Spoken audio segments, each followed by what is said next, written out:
গাইবান্ধার সব নদ নদীর পানি কমতে শুরু করেছে। জেলায় 4 উপজেলার চরাঞ্চল ও নিম্নাঞ্চলের প্রায় 60,000 মানুষ ও 50,000 গবাদি পশু পানিবন্দী হয়ে পড়েছে। এতে করে শুকনো খাবার, বিশুদ্ধ পানির পাশাপাশি গবাদি পশুর খাদ্য সংকট দেখা দিয়েছে। গাইবান্ধা সদর উপজেলার চর খামারজানি গ্রামের মতিন প্রামাণিক বলেন, নদীতে পানি কমতে শুরু করেছে, তবে সেটি ধীর গতিতে।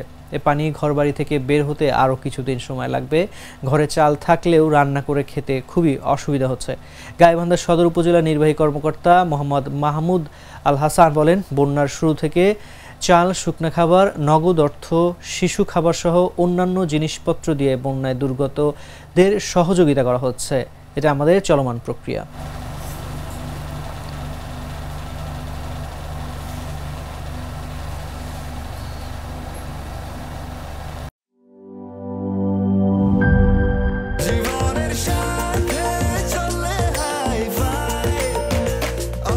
স্বাস্থ্যকর অল টাইম, সব সময় অল টাইম হেলদি লাইফ।